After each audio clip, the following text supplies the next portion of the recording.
주의 이름 찬양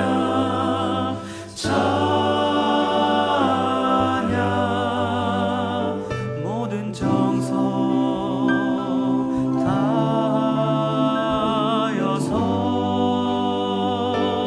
다하여서 주의 이름 높이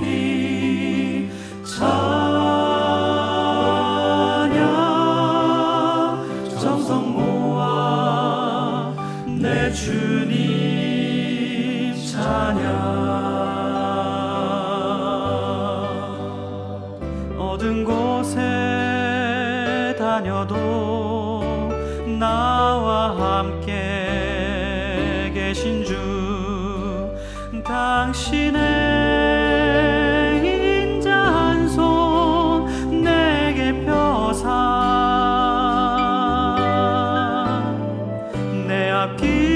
앞길을 밝히신 주의 사랑 고마워. 나 영원히 주 찬양하리.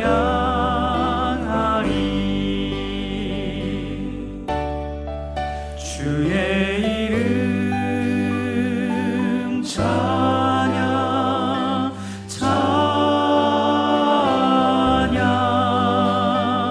모든 정성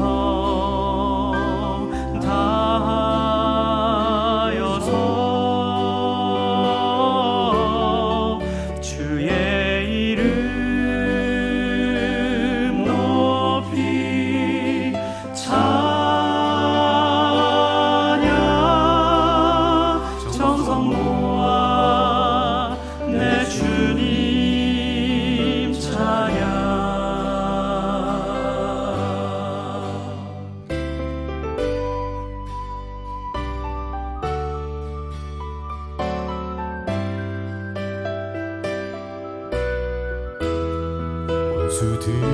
원수들의 시험을 모두 이기게 하시고 나의 곁에 오신 주께 감사해. 내가 시련 당하나 주님 안에 거하려 함을 주는 산성 내 피난처 됨이라. 주의 이름 높이 찬양. 모든 정성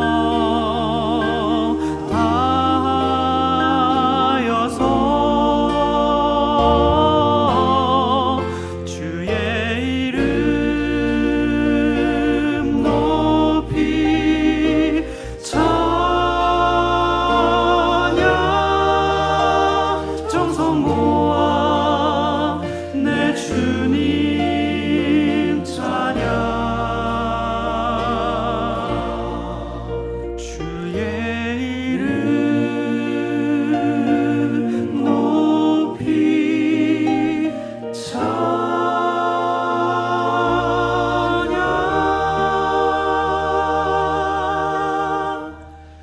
정성 모아 내 주님 찬양.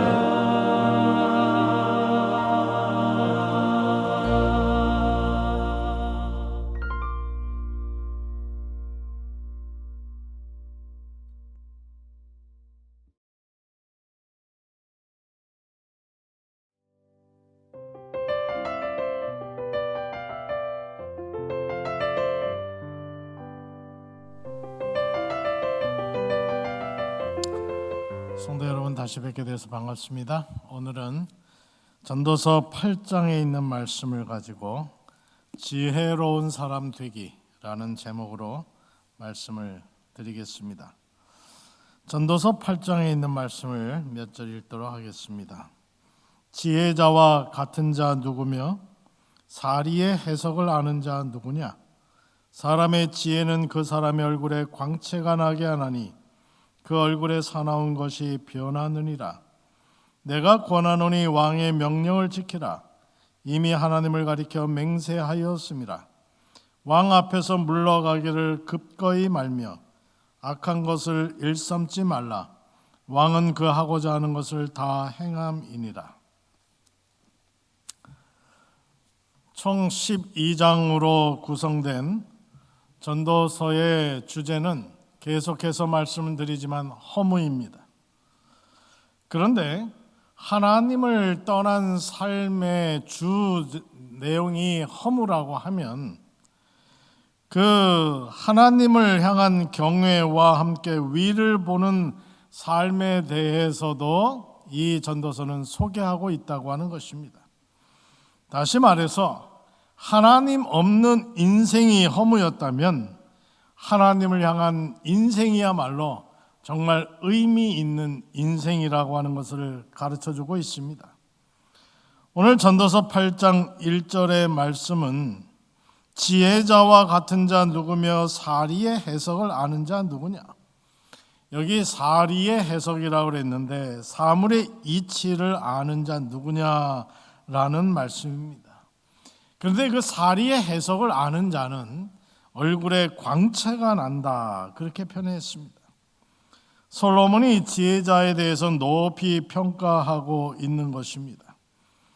지혜로운 사람은 사리의 해석을 알기 때문에 말을 해도 사리에 맞는 말을 하고 행동을 해도 사리에 닿는 행동을 하는 것입니다. 그런데 우매자는 그렇지 못하다고 하는 것입니다. 어리석은 사람은 사리의 해석을 알지 못하기 때문에 무모하게 처신하게 됩니다. 오늘 이 말씀을 듣는 모든 분들은 다 지혜로운 사람이 되시기를 바랍니다.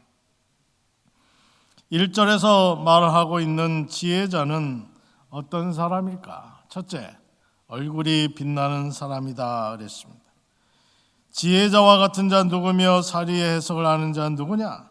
사람의 지혜는 그 사람의 얼굴에 광채가 나게 하나니 얼굴이 빛나는 사람을 지혜자라고 말합니다. 어떤 경우에 사람의 얼굴이 빛이 날까요? 잠언 15장 13절에 보면 마음의 즐거움은 얼굴을 빛나게 하여도 마음의 근심은 심령을 상하게 한다 그랬습니다. 얼굴이 빛나는 사람은 늘 마음에 즐거움이 있다고 하는 것입니다. 즐거움을 갖고 살아가는 사람은 얼굴이 빛나는 사람이다. 사도행전 7장에서 나오는 스데반 집사는 돌에 맞아 순교하는 그러한 상황에서 얼마나 힘이 들었겠습니까? 돌 맞는 그 순간은 얼마나 고통스러워했겠습니까? 그러나 스데반 집사가 하늘을 향하여 눈을 들고 두 팔을 벌려서 자기를 품에 안으시는, 그래서 위로해 주실 것을 생각하는 그 스데반의 얼굴 모습은 성경은 표현하기를 광채로 얼굴이 빛났다라고 표현합니다. 천사의 얼굴처럼 환하게 빛났는데 그 얼굴이야말로 지혜자의 얼굴이라고 하는 것입니다. 그런데 어리석은 사람의 얼굴은 다르다는 것입니다. 전도서 7장 9절에 기록된 대로 우매자의 특징 가운데 하나는 마음이 급한 것입니다. 성급하게 노를 바라는 것입니다. 그러므로 우매한 사람은 아무래도 적은 일에도 쉽게 얼굴이 일그러지게 돼 있습니다. 꼬이고 엉킨 인생의 문제 앞에서, 왜곡되고 어긋난 모든 관계 앞에서, 절박하고 낙심된 상황 앞에서 삶의 빗나간 조각에 대한 원인과 이유를 알지 못해도 오직 하나님만 바라보는 것이 참된 그리스도인이라고 하는 것입니다. 전도서 8장에 예수님을 닮은 얼굴들이 있습니다. 우리는 잠언 9장 10절에서 여호와를 경외하는 것이 지혜의 근본이요 거룩한 자를 아는 것이 명철이라고 정의합니다. 어리석은 사람은 다릅니다. 전도서 7장 9절에 기록된 대로 우매자의 특징 가운데 하나는 마음이 급한 것입니다. 성급하게 노를 바라게 됩니다. 그래서 어리석은 사람은 아무래도 작은 일에도 쉽게 얼굴이 일그러지고 꼬이고 엉킨 인생의 문제 앞에서 또 왜곡되고 어긋난 모든 관계 앞에서 절박한 상황 앞에서 사람들은 원인과 이유를 알지 못해도 하나님만 바라보면 그것이 참된 그리스도인인 것입니다. 오늘 우리가 사는 이 시대를 가리켜서 소위 홍수의 지식 홍수의 시대 혹은 정보화 시대라고 이야기를 합니다. 지식과 정보는 홍수처럼 넘쳐 흐르지만 지혜는 많지 못한 게 이 시대의 특징입니다. 그렇다면 오늘 우리는 어디서 지혜를 얻을 수 있을까요? 잠언 9장 10절은 말씀하기를 여호와를 경외하는 것이 지혜의 근본이요 거룩한 자를 아는 것이 명철이라고 정의합니다.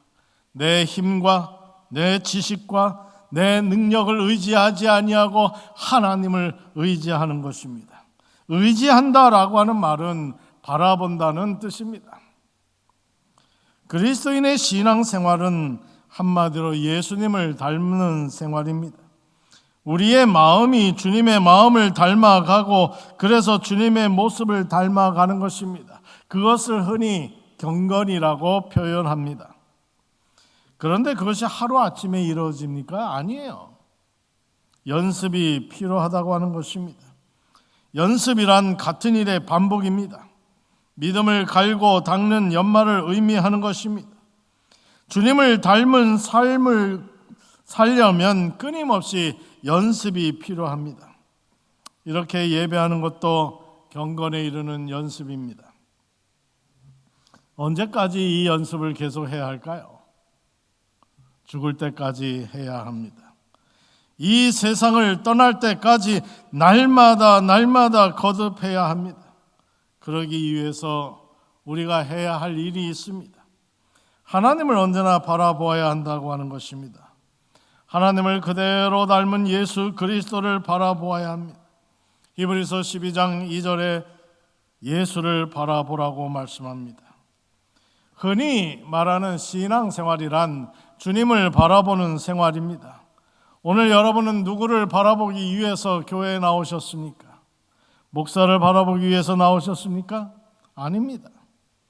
목사를 바라보다가는 실망하는 경우가 많습니다. 그러면 장로님 혹은 집사님 혹은 내가 좋아하는 사람들, 우리가 다 알지만은 사람은 누구나 완전하기 못하기 때문에 실수할 수가 있습니다. 그러므로 사람을 바라보기보다는 우리는 하나님을 바라보아야 합니다. 신앙생활을 함에 있어서 교회 지도자를 바라보지 않을 수는 없어요. 그렇기 때문에 목회자의 책임이 대단히 중요한 것입니다. 그러나 사람은 실수를 하지만 우리 주님은 결단코 실수가 없습니다. 그러므로 주님을 바라보는 동안에 우리는 실망할 필요가 없는 것입니다. 주님을 바라보는 동안에 우리는 나도 모르게 주님을 닮아간다고 하는 것입니다. 미국의 소설가인 나다나엘 호선이 쓴 큰바위 얼굴이라고 하는 내용들을 잘 아실 것입니다. 주인공인 어네스트처럼 우리는 날마다 자기 자신의 얼굴을 조각하며 살아가고 있는 사람들입니다. 늘 바라보면 닮게 돼 있습니다. 바라본다라고 하는 것은 사모하는 것을 의미합니다. 주님의 얼굴을 닮으려면 주님을 사모해야 합니다. 주님의 성품을 사모해야 합니다. 주님의 인격을 사모해야 합니다. 주님의 생활을 사모해야 합니다. 주님을 사모하는 생활이 바로 신앙생활이라고 하는 것입니다. 사람은 바라보는 데 따라서 그 생활이 달라집니다. 옛날 롯은 소돔과 고모라 지방의 푸른 풀밭과 비옥한 땅만 바라보았습니다. 그 속에 죄가 얼마나 넘치고 많은지를 보지 못했다고 하는 것입니다. 바라보면 자연히 따라가게 되어 있습니다. 세상을 바라보면 자연히 세상의 영광을 따라갑니다. 세상의 향락을 바라보게 되면 자연히 세상의 향락을 따라갑니다. 무엇을 바라보느냐 하는 것은 정말로 중요한 것입니다. 이스라엘의 지도자 모세는 시내산에서 하나님께 기도하면서 그의 신령한 눈으로 하나님을 바라보았습니다. 그리고 산에서 내려오는데 이스라엘의 모든 백성이 쳐다보지 못할 정도로, 그래서 수건으로 얼굴을 가리워 달라고 할 정도로 모세의 얼굴이 빛이 났습니다. 사람들이 마주대해 볼 수 없는 그러한 상태까지 이 모세는 갔다고 하는 것입니다. 오늘 여러분 한 분 한 분이 하나님을 바라보심으로 예배가 끝나고 돌아갈 때에는 광채가 나는 얼굴로 돌아가시기 바랍니다. 여러분 어린 아이들의 아가들의 얼굴을 보신 적 있으시나요? 특별히 어린 아가들, 이제 막 돌이 지난 그 어린 아가들의 눈을 바라보면 그 눈은 호수같이 잔잔하고 맑은 모습들을 봅니다. 그런데 그 아가들이 살아가면서 나쁜 것을 보고 좋지 않은 것을 생각하는 동안에 이 맑은 눈들이 점점 흐려지기 시작하는 것입니다. 화를 내면 눈에 핏줄이 더 생기기 시작을 합니다. 아름답고 그렇게 깨끗하고 잔잔한 호수 같던 눈이 충혈되기 시작을 합니다. 이 세상에서 가장 불쌍한 사람 가운데 하나는 얼굴에 빛을 잃은 사람입니다. 우리가 세상에 살면 얼마나 오래 살려고 얼굴에 핏대를 내고 빛을 잃어버린 생활을 하겠습니까? 지금은 잘 볼 수 없는데 옛날에 일소일소 일로일로라고 하는 문구를 참 많이 봤습니다. 한번 웃으면 한번 젊어지고 한번 화내면 한번 늙어진다고 하는 말씀입니다. 여러분, 이스라엘 백성들이 가데스 바네아에 이르렀을 때에 모세는 12명의 정탐꾼들을 가나안에 들여보냈습니다. 40일 동안에 정탐꾼들은 가나안 땅을 여기저기 두루 탐지하고 돌아왔습니다. 이 12명의 사람들이 똑같은 땅을 보고 똑같은 사람들이 왔는데 의견은 똑같지가 않았어요. 두 가지로 나뉘었습니다. 10명의 정탐꾼들은 그 땅은 거인의 땅이고 그 다음에 우리가 도저히 범접할 수 없는 그러한 땅이라고 이야기했습니다. 그런데 믿음의 사람 갈렙과 여호수아는 옷을 찢으면서 하나님을 불신앙하지 말고 우리가 능히 정복할 수 있다고, 그것은 우리의 밥이라고 하는 이야기를 하고 있습니다. 부정적인 보고를 들은 뒤에 이스라엘 백성들은 땅을 치면서 온종일 통곡하기 시작을 합니다. 이제 우리는 여기서 다 죽게 되었다고 낙심하고 있는 것입니다. 10명의 정탐꾼들의 그 보고가 이 이스라엘 백성들을 세뇌시키고 아주 낙심하게 만드는 것입니다. 불신앙은 이와 같이 무서운 전염성을 가지고 있습니다. 과연 저와 여러분들은 어떤 사람입니까? 항상 절망과 불평으로 어두운 얼굴을 하고 살지는 않습니까? 낙심할 때는 낙심할 만한 상황들이 분명히 있습니다. 그러나 반드시 이 점도 명심하셔야 되는데, 마음이 어두우면 얼굴이 어둡고 얼굴이 어두우면 생활이 어둡게 된다는 것입니다. 그러므로 어려울수록 웃어야 하고 힘들수록 긍정적이지 아니하면 도저히 살 수가 없는 것입니다. 불행한 삶을 원치 않거든 어렵고 고통스러울수록 더 웃어야 한다는 것입니다. 그리고 기도해야 한다는 것입니다. 그리고 믿음으로 선포하세요. 어려울 때일수록 주님이 주신 믿음으로 다시 일어서는 용기가 필요한 것입니다. 전도서 8장 2절에 내가 권하노니 왕의 명령을 지켜라. 이미 하나님을 가리켜 맹세하였습니다. 왕 앞에서 물러가기를 급거이 말며 악한 것을 일삼지 말라. 두 번째는 계명을 지키는 사람들입니다. 이 지혜자는 왕의 명령을 지키는 사람들이죠. 우리는 국가의 법을 지킴으로 인해서 하나님의 법을 지키는 훈련을 하는 것입니다. 그래서 나라의 법을 지키는 것도 대단히 중요합니다.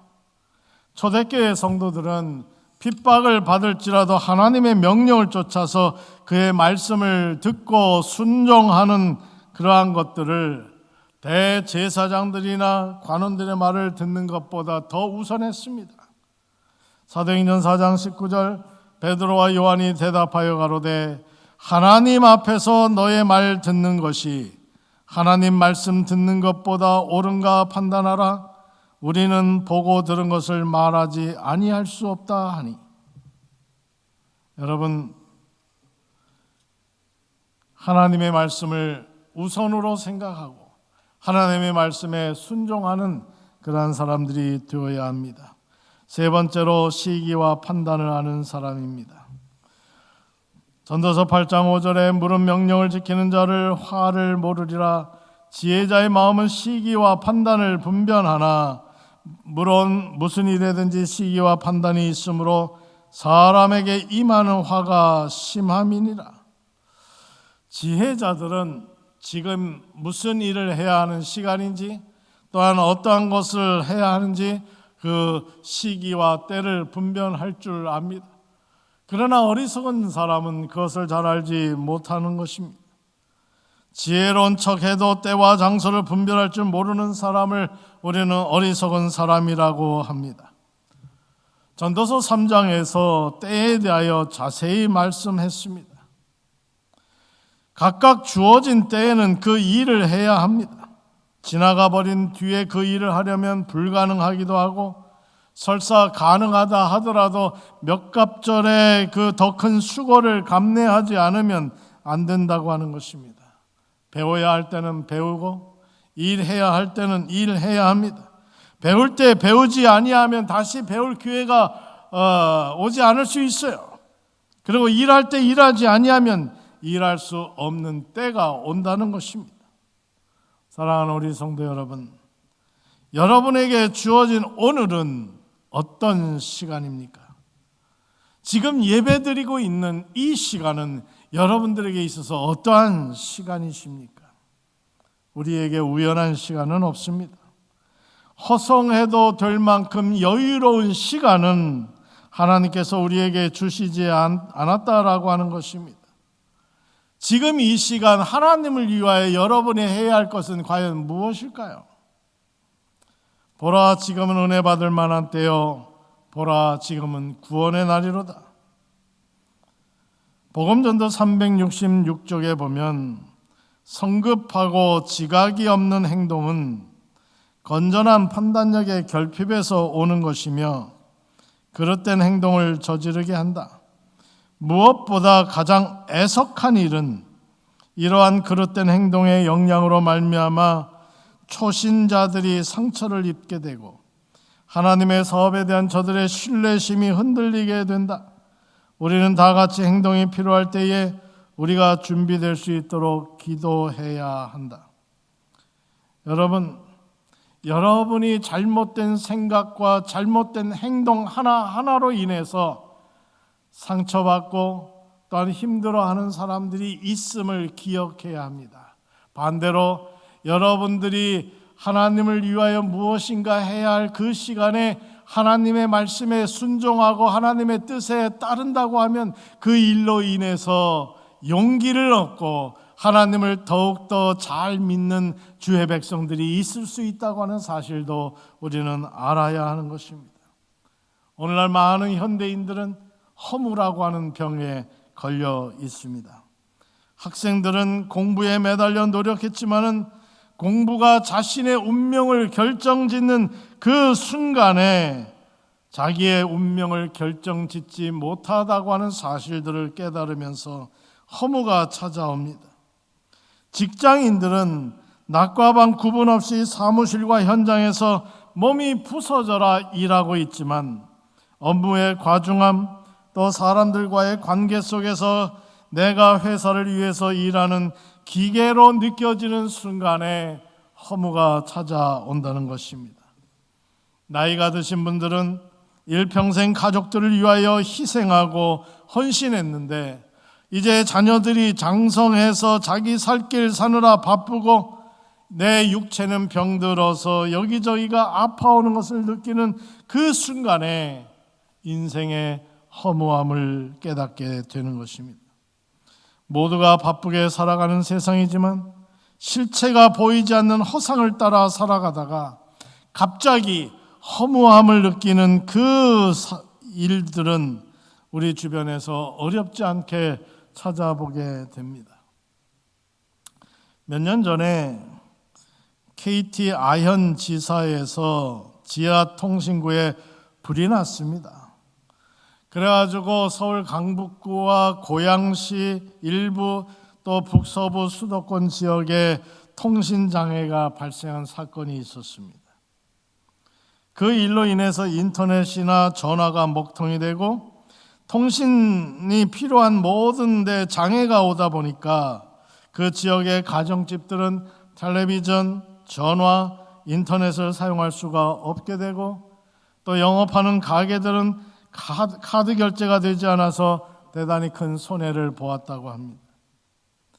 이 자그마한 화재지만 이 화재로 인해서 우리가 얻을 수 있는 교훈이 있었습니다. 인간은 대단히 똑똑하고 대단히 복잡하게 살아가지만 실상은 화재 하나로 인해서 끊어진 그 인터넷선 하나에 모든 것들이 달려 있었다고 하는 것입니다. 그 인터넷선 하나가 끊어짐으로 인해서 사람들은 업무도 볼 수 없고 전화도 할 수 없고 아무것도 할 수 없는 무력한 인간이 되었다고 하는 것입니다. 우리와 하나님과의 관계도 비슷합니다.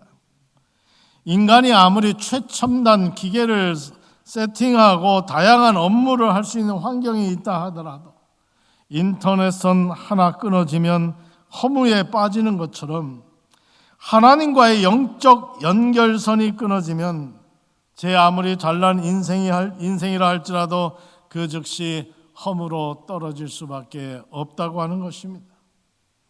그러므로 오늘 성경은 이 전도서 8장에서 이 전도자는 우리에게 부탁하기를 너는 하나님과의 영적 연결선이 끊어지지 아니하고 잘 있느냐고 우리에게 물어보고 있는 것입니다.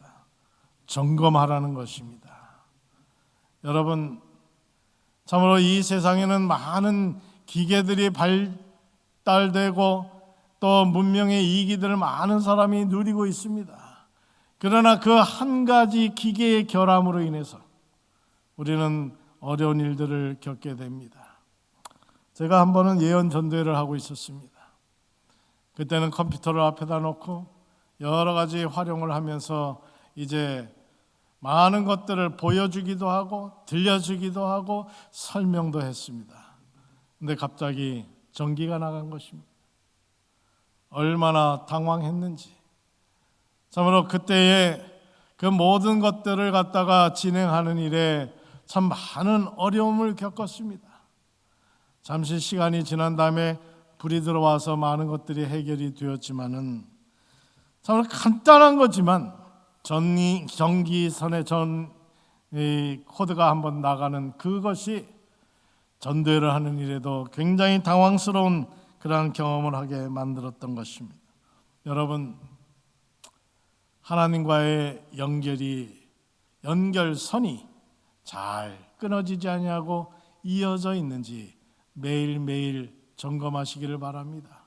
말씀을 통해서 점검할 수도 있고요, 기도를 통해서 점검할 수도 있고 내 자신을 돌아보면서도 점검할 수 있고요, 하루의 일과를 마치고 내 일상을 되돌아보면서 명상을 통해서도 점검할 수가 있을 것입니다. 전도서 8장 14절입니다. 세상에 행하는 헛된 일이 있나니 악인의 행위대로 받는 의인도 있고 의인의 행위대로 받는 악인도 있는 것이라. 내가 이르노니 이것도 헛되도다. 의인이 고난을 당하고 악인이 형통한 세상 현실에서 우리는 어떻게 처신하면서 사는 것이 지혜로운 방법일까요? 솔로몬은 그 결론을 이 전도서 8장 15절에서 말하고 있습니다.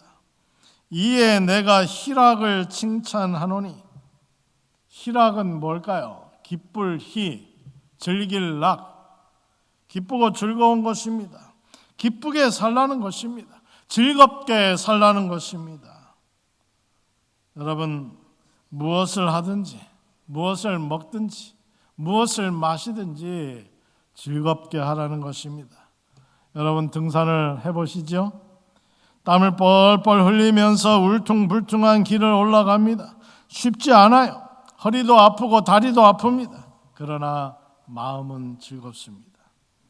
이따금씩 배낭에 준비해간 그러한 과일도 먹어보고 오이도 씹어보고 얼마나 맛이 있습니까? 물통에 준비해간 그 물 몇 모금 마셔보세요. 얼마나 시원합니까? 갈증이 있을 때 마시는 그 물 한 모금은 대단히 우리를 즐겁게 합니다. 마찬가지입니다.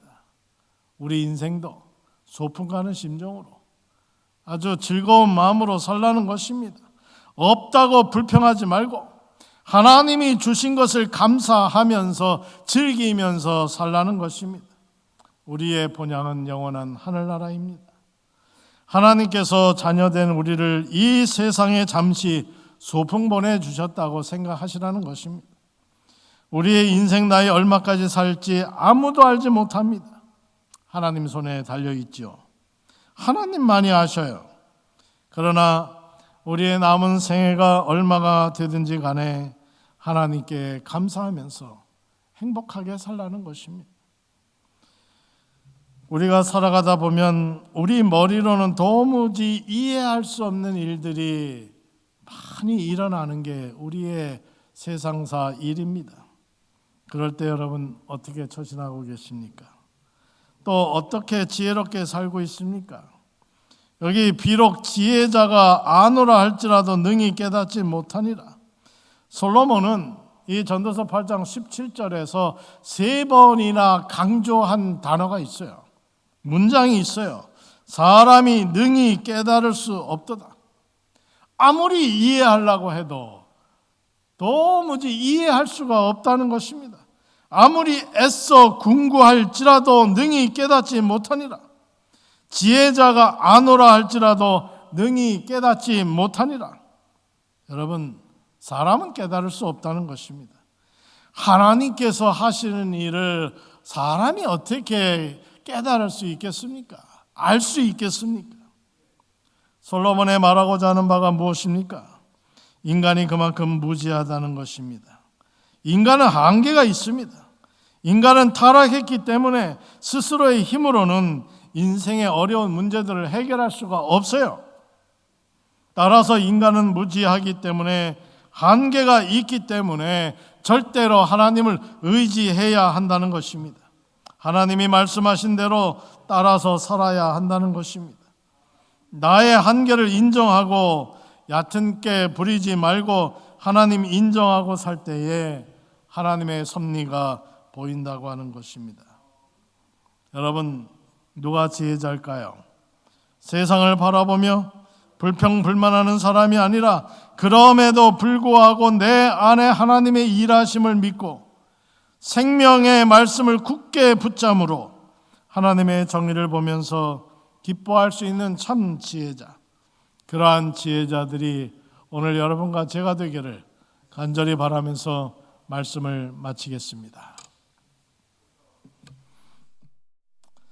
하늘에 계시는 고마우신 우리들의 하나님 아버지, 오늘 우리들로 하여금 지혜자가 되라고 말씀하여 주시니 감사합니다.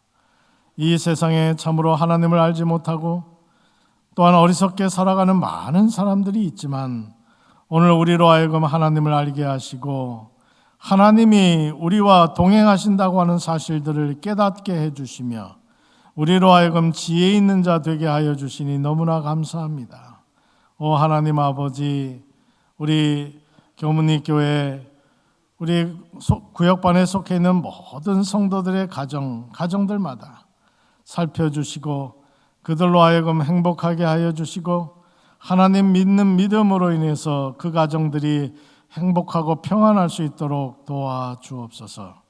아버지 하나님, 주님께서 이 땅에 오실 날이 멀지 않은 이때에 우리로 하여금 준비하게 하시고 우리로 하여금 하늘을 바라보게 하시고 하나님을 온전히 잘 믿는 믿음 안에서 승리하는 삶을 살게 하여 주옵소서. 우리를 사랑하시되 십자가에 죽기까지 우리를 사랑하신 예수님의 이름으로 간절히 기도하옵나이다.